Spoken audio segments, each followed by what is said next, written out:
সবাইকে স্বাগতম জানাচ্ছি আমাদের শূন্য থেকে টেকনিক্যাল অ্যানালাইসিস শেখার জার্নিতে। আজকে আমরা ক্যান্ডেল চার্ট এবং সেটার মাধ্যমে আসলে বাজারে কি রিপ্রেজেন্ট করে কি বোঝা যায় সেটা নিয়ে আমরা একটু আলোচনা করব। যারা আমার আহ, এই ভিডিওগুলো দেখছেন, আশা করি আমাদের 100 ভিডিও খুব ভালোভাবে দেখলে এবং সেগুলো প্র্যাকটিস করলে, কিছুটা মুখস্থ করলে আপনার টেকনিক্যাল অ্যানালাইসিসের নলেজ আমি মনে করি যে ইন্টারমিডিয়েট পর্যন্ত ইনশাল্লাহ চলে যাবে। এবং এরপরের অ্যাডভান্স লেভেলের যে অ্যানালাইসিস গুলো সেগুলো আপনি খুব সহজেই আয়ত্ত আয়ত্ত করতে পারবেন এবং বুঝতে পারবেন। তো আমরা ছিলাম ক্যান্ডেলস্টিক চার্টে। ক্যান্ডেলস্টিক চার্টকে আসলে বলা হয় শেয়ার বাজারের লাইভ যুদ্ধক্ষেত্র, বিকজ ক্যান্ডেল চার্ট দুই রকমের হয় এবং এই বাজারে বায়ার এবং সেলার, অর্থাৎ বুল এবং বেয়ার, এই দুইটা নামে আমরা বহুল পরিচিত আমাদের কাছে। আইদার বায়ার সেলার অথবা বুলস আর বেয়ার, এই নামগুলো দ্বারা ওই ইন্ডিকেট করা হয়। একটা গ্রিন ক্যান্ডেল মানে হচ্ছে বুলিশ বা বুল ক্যান্ডেল। একটা রেড ক্যান্ডেল, যেটা ডান পাশে আপনারা দেখতে পাচ্ছেন, এটা হচ্ছে বেয়ার ক্যান্ডেল।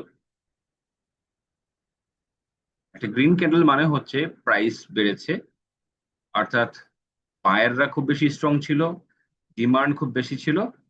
ঠিক একইভাবে একটা রেড ক্যান্ডেল মানে হচ্ছে বিয়ার স্ট্রং ছিল অথবা সেলাররা স্ট্রং ছিল এবং প্রাইসটা ফল করেছে। আপনারা হয়তোবা জানবেন যে একটা ক্যান্ডেল স্টিক মূলত দুইটি অংশ নিয়ে গঠিত, একটা হচ্ছে বডি এবং অন্যটা হচ্ছে উইক বা শ্যাডো। তো আমি এতক্ষণ যে গ্রিন এবং রেড কালারের বডির কথা বললাম, অর্থাৎ এই যে অংশটুকু, এই বডিটাকে বলা হচ্ছে সেই বডি ক্যান্ডেল স্টিক্স এর,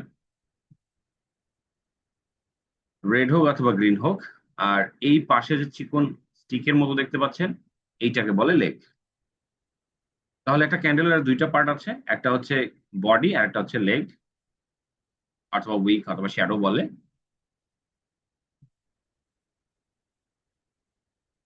তো বডি এবং উইক অথবা শ্যাডো দেখে বোঝা যায় বাজারে অ্যাকচুয়ালি কার শক্তিশালী অবস্থান আছে। একটা ক্যান্ডেলের চারটা মূল বিষয় নিয়ে তৈরি হয়। ওপেন, আমরা যদি গ্রিন ক্যান্ডেলকে বিবেচনা করি, বা চারটা ওপেন, হাই, লো, ক্লোজ। ঠিক একইভাবে এইখানে ওপেন, হাই, লো, ক্লোজ, এই চারটা প্রাইস দিয়ে একটা ক্যান্ডেল তৈরি হয়। যখন একটা গ্রিন ক্যান্ডেল হবে তখন ওপেনটা হচ্ছে নিচের দিকে থাকে, ক্লোজটা উপরের দিকে থাকে, আর হাই এবং লো তো সবসময় আপনারা জানেন উপরে এবং নিচে থাকবে। ঠিক একইভাবে একটা গ্রিন রেড ক্যান্ডেলে ওপেনটা হবে উপরের দিকে, ক্লোজটা হবে নিচে। অর্থাৎ সকালে 10 টাকা দিয়ে শুরু করেছে, বিকালে অথবা দুপুরে শেষ নাগাদ এটা 9 টাকা 20-30 পয়সা চলে আসছে। সুতরাং বুলিশ ক্যান্ডেলের বেলায় ওপেনটা হবে শুরুতে, ক্লোজিংটা হবে উপরে। আর বিয়ারিশ বা রেড ক্যান্ডেলের বেলায় ওপেনিংটা হবে শুরুতে, ক্লোজিংটা হবে নিচে। ক্যান্ডেল স্টিক্স এর অ্যানাটমি, অর্থাৎ ক্যান্ডেল স্টিক্স দিয়ে আমরা অ্যাকচুয়ালি কি বুঝবো, কি বোঝা যাবে সেটা। যদি ক্যান্ডেল স্টিক্স এর বডিটা সবুজ হয়, একটু আগে যেটা আমরা বলেছি, তাহলে ক্রেতারা জিতেছে, অর্থাৎ যারা বায়ার ছিল তারা স্ট্রং ছিল। ঠিক একইভাবে বডি যদি লাল হয়, তাহলে এটা সেলাররা স্ট্রং ছিল সেটা বোঝায়। ঠিক একইভাবে উইক বা শ্যাডো, বডির উপরে অথবা নিচে যে সুতোর মতো চিকন অংশ দেখা যায় তাকেই উইক অথবা শ্যাডো বলে। এটি নির্দিষ্ট করে ওই নির্দিষ্ট সময়ে সর্বোচ্চ কতটুকু উঠেছিল বা সর্বনিম্ন কতটুকু নেমেছিল। এটি আসলে প্রত্যাখ্যান বা রিজেকশন এর প্রতীক। কিভাবে সেটা আমরা দেখব। বুলস বনাম বিয়ার্স এর যুদ্ধ, দুইটা বাস্তব এক্সাম্পল দিয়ে আমি আজকে আপনাদের সঙ্গে শেয়ার করবো, এবং উইক গুলো কিভাবে সিগনিফিক্যান্ট ভ্যালু রাখে সেটা আমরা দেখব। প্রথম চার্টে আমরা একমি পেস্টিসাইড অর্থাৎ একমি পিএল, এই স্টকটির একটা চার্ট নিয়েছি, কারেন্ট চার্ট। আপনারা দেখতে পাচ্ছেন যে এই যে জায়গাটা, কালারটা একটু আমরা চেঞ্জ করে নেই, অর্থাৎ এই জায়গাটাতে রেড কালার দিয়ে মার্ক করা জায়গাটা, এটা তো হচ্ছে একটা গ্রিন বডি তৈরি হয়েছে, অর্থাৎ বুলিশ ক্যান্ডেল, যেখানে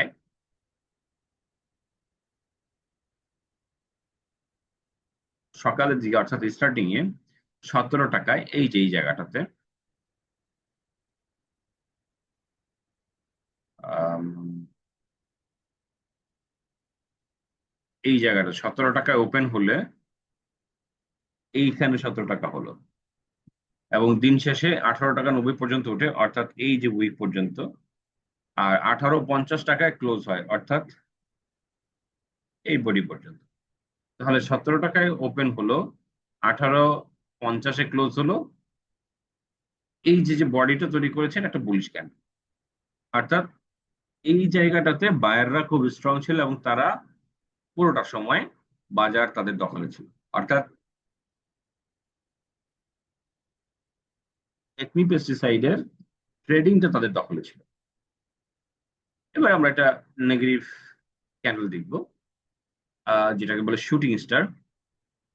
আপনারা দেখতে পাচ্ছেন যে একটা ইনভার্টেড হ্যামার ক্যান্ডেল তৈরি করেছে, বডিটা খুব ছোট এবং উপরের দিকে শ্যাডোটা বেশি।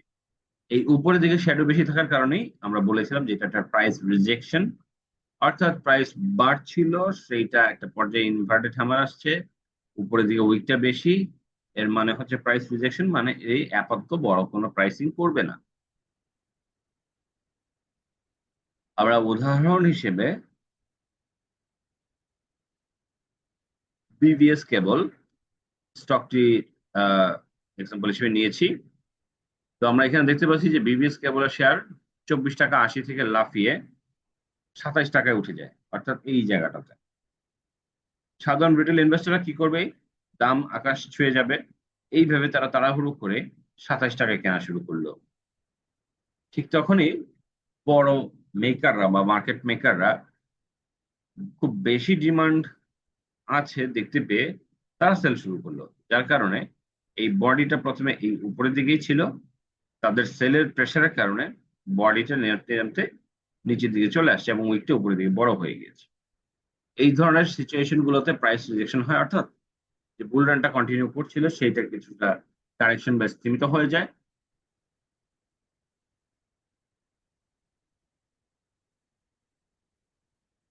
এবং এই ধরনের প্রাইস মুভমেন্টের মাধ্যমে, প্রাইস অ্যাকশনের মাধ্যমে বুল ট্র্যাপ করা হয়। সুতরাং আমরা আজকের ছোট্ট এই টিউটোরিয়ালে ক্যান্ডেলস্টিক্স কি জিনিস সেটা বুঝলাম, এবং সেটার সিগনিফিকেন্সটাও আমরা বুঝলাম। তো এখান থেকে যদি আমরা কি টেকঅ্যাওয়ে গুলো বের করি, তাহলে হচ্ছে বড় বডি মানে হচ্ছে প্রচুর শক্তি, যেটা আমি এখানে দেখানোর চেষ্টা করেছি। আর লম্বা উইক মানে হচ্ছে প্রাইসের রিজেকশন, অর্থাৎ এইখানে যেমন লম্বা একটা উইক আছে, অর্থাৎ বাজার অনিশ্চয়তা বা ট্রেন্ড পরিবর্তনের আভাস। চার্ট দেখার সময় শুধু রং দেখে বা বডির আর উইকের সাইজ দেখে বোঝা যায় না, বরং ওভারঅল সবকিছুই দেখতে হয়। তো আজকে এই পর্যন্তই। ভালো থাকবেন সবাই। আসসালামু আলাইকুম।